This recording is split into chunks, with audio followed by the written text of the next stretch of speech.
Welcome to another video. और ये doctor सुन के सीज़न 3 के पार्ट 2 का एपिसोड 1 का रिव्यू। मतलब यहाँ पे सीज़न 3 का जो एंड हुआ था उसके बाद सीज़न 3 को दोबारा शुरू किया गया पार्ट 2 के साथ, जिसमें कॉन्सेप्ट और स्टोरी काफ़ी हद तक इन दोनों जगहों की एकदम सेम है। तो चलिए बिना ज़्यादा देरी के शुरू करते हैं इसका रिव्यू। तो कहानी की शुरुआत होती है उस जगह जहाँ ये छूटा था, जिस समय तक इन्हें प्लेटिनम मिल चुका था और अब ये उसके इस्तेमाल से बना रहे नाइट्रिक एसिड, या यूँ कहें कि रिवाइवल फ्लूइड। और जिस सबके साथ ठीक हो पाएंगी वो समस्याएं जो आज से 3700 साल पहले सामने आई थी, और आज इस समय में भी वो मदद करेगी साइंस किंगडम की लड़ाई पेट्रिफिकेशन किंगडम के अगेंस्ट में। और आज का एपिसोड है किंगडम ऑफ साइंस के काउंटर अटैक का।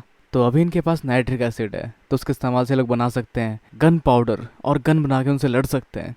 पर नहीं, अभी इस करंट सिचुएशन में संसाधन की कमी के कारण वैसा कर पाना काफ़ी हद तक मुश्किल है, जिसमें महीना भर लग सकता है और इनके पास इतना समय अभी है नहीं। तो बस इन्हें अपने साथी को दोबारा रिवाइव करना है पहले तो, जिसके लिए इन्हें चाहिए होगा गॉड टियर लेवल के क्राफ्टमैन कासे की, जिनके हेल्प से बहुत सारी चीज़ें दोबारा बना सकते हैं या वो हेल्प कर सकते हैं इनकी ड्रोन बनाने में। पर इससे पहले कि वो लोग उन्हें बचाने तक पहुँचते, उन सबके हिस्सों को समुद्र में फेंक दिया जाता है। तो अब क्योंकि उनको पानी के अंदर फेंक दिया गया है तो उनकी बॉडी पानी के नीचे मिलना मुश्किल होगी, जिन्हें वहाव किसी और दिशा में ले जा सकती है। और इन सब वहाव के बारे में कोई और ही शख्स जानता है, जो है रियूशी, जिसको ये लोग देखते उठा के ले जा रहे हैं इसके फैंसी कपड़ों के चलते। जहाँ इसके फैंसी कपड़ों से वो लोग उम्मीद लगाते हैं कि ये होगा बॉस, जिसको ये लोग आगे चल के ले जाते हैं अपने हाइड आउट के पास, जिन्हें उम्मीद होती है कि इनके बीच कोई इंट्रूडर है जो इसका साथी हो सकता है। और अगर ये लोग नहीं है तो इन्हें तोड़ना पड़ेगा इसके अंगों को। जिसके बाद एक एक करके लड़कियां आती है और उसके शरीर को तोड़ना शुरू करती है, जिससे काफ़ी तक गुस्से में आ जाती है कोहाको। जहाँ बाकी लोग उसको संभालते हैं क्योंकि अगर इसके हर एक अंग टूट भी जाए तब भी ये मरेगा नहीं, इसे दोबारा लोग रीबिल्ड कर सकते हैं। पर खैर तभी कुछ बातें करता है कोहाको से सेंकू उसके ईयरपीस की मदद से, और उसको कुछ बताता है। अब खैर जहाँ अगली बारी होती है उस पुतले को तोड़ने की कोहाको की, जो तेज़ी से बढ़ती है उसकी और उस पुतले को तोड़ देती है छोटे छोटे छोटे छोटे टुकड़ों में, जिसकी शक्ति और फ्लेक्सिबिलिटी देखकर वहाँ मौजूद बाकी लोग भी घबरा चुके होते हैं। पर खैर जहाँ बाकी लोग उसके टुकड़ों को समेटते हुए सुन पाते हैं कोहाको और सेकू के प्लान को, जिसको रियुशु के पुतले को छोटे छोटे टुकड़ों में तोड़ना था, पर इतने छोटे भी नहीं कि वो रेत बन जाए। जिसके बाद सेकू के चूहों वहाँ आते हैं और उनके थ्रू थोड़े थोड़े करके बॉडी पार्ट रियुशि के उन तक पहुँचाए जाते हैं। जहाँ सेकू का ये आइडिया गैन को काफ़ी हद तक पागलपन भरा लगा, तो रियुशि के सारे अंग जोड़कर और उसके लिए कपड़े बनाकर सेंको डालता है उसके ऊपर रिवाइवल फ्लूइड, जिसके साथ उसके शरीर के हर एक अंग दोबारा जुड़ना शुरू हो जाते हैं। और ये एक चमत्कार सा दिखता हुआ सा लगता है, जिससे उसकी पूरी बॉडी दोबारा हील हो जाती है। तो वैसे रिवाइव होने पर शरीर पे कुछ क्रैक्स दिखते थे, पर ऐसा तब होता था जब वो लोग 3500 या 3700 साल के बाद रिवाइव होते थे। पर ये रिवाइवल कुछ घंटे या दिनों के बाद वाला ही है, जिसकी वजह से कोई भी क्रैक रियोशी के शरीर पे नहीं दिखते इस बार। तो खैर जो दोबारा रिवाइव होकर काफ़ी तक खुश होता है दूसरी बारी सबसे पहले रिवाइव होने वाले शख्स के तौर पर। और वैसे वो तारीफ भी करता है सुइका की, जो कि आखिरी सर्वाइवर बना था उस शिप के अंदर, और उसके बावजूद उसने काफ़ी तक यूज़फुल होकर दिखाया। और वैसे वो समझ जाता है यहाँ काफ़ी तक कि आगे ये लोग क्या करने वाले हैं, जो उनके पेट्रिफिकेशन बीम को पकड़ने वाले हैं। और ये लोग एक एरियल अटैक की तैयारी कर रहे हैं, जो शायद किसी पतंग से करने वाले जैसा इसका मानना हो रहा होता है।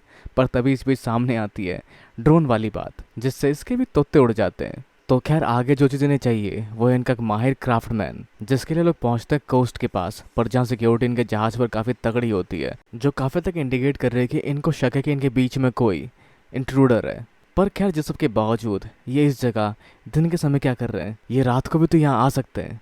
पर जिसके पीछे रीज़न है कि दिन के समय समुद्र के अंदर ज़्यादा साफ दिखाई देता है। तो जहाँ आगे रियुशी सोयुस को लेकर अंदर एक गोता मारता है, पर ज़्यादा गहराई तक वो नहीं जा पाते क्योंकि उनकी सांसें फूलने लगती है। जिसको देख सेंकू सोचता है एक और आइडिया, जो है एक ऐसा इक्विपमेंट बनाना जो इनके स्कूबा डाइविंग के लिए हेल्पफुल हो, और वो है ऑक्सीजन टैंक, जिसको बनाने के लिए उन्हें डिसेंबल करनी पड़ती है अपने लैब कार्ड, जिसके एग्जॉस्ट पाइप के साथ कुछ और हिस्से जोड़कर वो उसको सील कर देते हैं। तो क्या इससे बना टैंक एटमॉस्फेरिक प्रेशर को झेल पाएगा? तो उसका जवाब है हाँ, जिसको उसने पहले भी ट्राई किया है, और ये 100 एटमॉस्फेरिक प्रेशर झेल सकता है, जिसे उसने ट्राई किया था जब वो रॉकेट बनाने की कोशिश कर रहा था अपने समय में, जो सिलेंडर दिखने में बिल्कुल अच्छा नहीं लगता। जो है एक हिंट की इन्हें चाहिए जल्दी से जल्दी क्राफ्टमैन कैसे की। तो अब अगला पड़ाव होगा उनको एक पंप बनाना पड़ेगा, जिसके लिए दोबारा वो डिसमेंटल करना शुरू करता है अपने लैब कार को। और शायद कैसे कि जब रिवाइव होंगे तो रोएंगे इस कार की असलियत देखकर, पर कहीं ना कहीं दोबारा रिबिल्ड करने के लिए वो उत्तेजित होंगे इन सब चीज़ों को और नई नई चीज़ों को भी। तो अब आगे इन्हें कुछ हवा भरनी है सिलेंडर के अंदर इस तरह के पंप के साथ, जो वैसे काफ़ी आसान लग रहा होता है, जहाँ ज्ञान को लगाता है इसमें काफ़ी मेहनत लग सकती है। पर ये सिर्फ शुरुआत है, जहाँ ये शुरुआती तौर पे 1 से 2 एटमॉस्फेरिक प्रेशर जितना ही है, और फिर प्रेशर बढ़ता 10 एटमॉस्फेरिक प्रेशर की ओर, जिस वजह से इस पंप को पंप करने की लेंथ भी बढ़ा दी जाती है। और फिर उसके बाद आता है 50 एटमॉस्फेरिक प्रेशर, जिसमें काफ़ी दम निकल जाता है इन लोगों का, जहाँ सुइका को बोला जाता है उस पंप पे पानी गिरने के लिए बनना वो ब्लास्ट हो सकता है गर्मी की वजह से। और इस प्रोसेस को होने में शायद इन्हें अभी भी 5 और घंटे लग सकते हैं। और लगभग 10 घंटों बाद इस पंप को ब्लास्ट करते हुए ये तैयार कर लेते हैं 2 ऑक्सीजन सिलेंडर, जिसके इस्तेमाल से डाइव करना शुरू करते हैं पानी के अंदर। तो वैसे पंप इन्होंने जो 10 घंटे तक पंप किया है, कितने समय की कैपेसिटी देंगे इन लोगों को? तो शायद सिर्फ 10 मिनट तक की। और अब इनका पंप भी ब्लास्ट हो चुका है, जिसका मतलब ये इनका पहला और आखिरी ऑक्सीजन टैंक होने वाला है, जिसके साथ इन्हें कुछ ना कुछ करना पड़ेगा। जहाँ पानी के अंदर अपने शिप के नीचे ढूंढ रहे होते हैं लोगों की बॉडी को, पत्थर बनी बॉडी को, जहाँ सोइस को याद होता है कि उन लोगों ने उसको वहाँ ऊंचाई से फेंका था, जिसका मतलब वो लोग बहकर इस तरफ गए होंगे। जहाँ रियुशु काफी तक इम्प्रेस होता है सोयूज की मेमोरी को लेकर। खैर, जहाँ पे हम जानते हैं कि सोयूज को अपने बचपन की बातें भी याद है, पर एक नाविक के तौर पर भी कंफर्म करता है उसकी प्रिडिक्शन को रियुशी भी।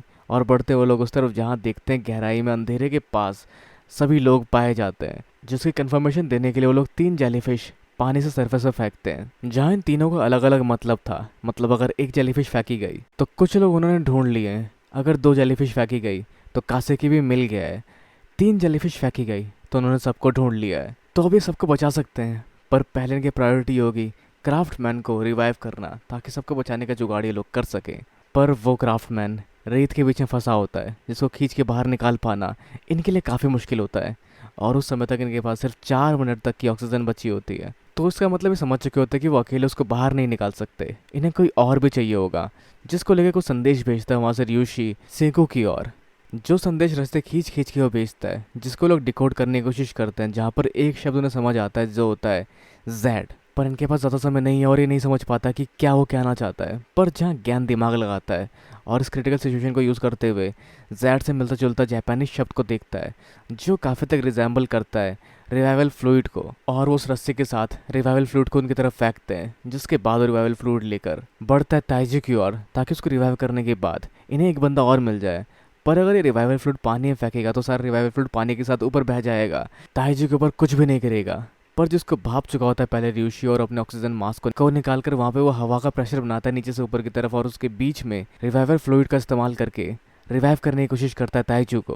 पर जिस दौरान वो देखता है ताइजू का एक हाथ टूटा होता है, जहाँ इस चीज़ को काफ़ी अच्छी तरह से भाप कर सोयूज उसका टूटा हुआ हाथ उन तक ले आता है। तो अगेन सोयूज की मेमोराइजिंग पावर काफ़ी कमाल की है, जो हाथ लगा देता है ताइजू का पूरा, और उसके साथ ताइजू को वो हवा के प्रेशर के अंदर रिवाइवल फ्लूइड के साथ दोबारा नॉर्मल कर देता है, जो दोबारा रिवाइव होने पर काफ़ी ज़्यादा एक्साइटेड हो जाता है, जिससे उसका दम घुटना शुरू हो जाता है पानी के अंदर, जिसको हवा देते हुए यहाँ पर कहता है रियुशी की उन्हें बचाना है कासेकी को। जहाँ ताइजू उसके इक्विपमेंट से निकलते हुए ऑक्सीजन को अब्जॉर्ब करके इक्विपमेंट दोबारा पहनाता है रियुशी को, और वो समझ जाता है कि क्या करना उन लोगों को, और अपने एक सिंगल सांस के साथ अपने आप को कंट्रोल करते हुए अपनी पावर को दिखाते हुए यहाँ पर ताइजू उनके साथ मिलकर उन्हें निकाल लेता है, और साथ ही आते हैं उनके बचे हुए कुछ पार्ट जो टूट गए थे। तो इन्हें मिल चुका है इनका क्राफ्टमैन, जिसके साथ जल्दी नई नई चीज़ें बनाकर बाकी लोगों को बचाने का जुगाड़ भी कर सकते हैं। जहाँ इन्हें चाहिए होंगे बहुत सारे और ऑक्सीजन सिलेंडर, और शायद क्रोम की भी। पर जहाँ ये एपिसोड एंड होता है और हमारे लिए छोड़ जाता है कई सारी क्यूरियोसिटी भरी बातें कि क्या होगा आगे, कौन अगला रिवाइव होगा और किसी ज़रूरत नहीं पड़ेगी पहले। मेरी रिकमेंडेशन शायद क्रोम होने वाला है। पर खैर, अब आप क्या सोचते हैं क्या होगा आगे डॉक्टर स्टोन के सीजन 3 के पार्ट 2 के एपिसोड 2 में? अपने विचार हमें नीचे कमेंट बॉक्स में बताना बिल्कुल ना भूलें। इस वीडियो को लाइक शेयर और सब्सक्राइब करना भी बिल्कुल ना भूलें। तब तक के लिए मिलते हैं अगली वीडियो में। Sayonara and have a nice day.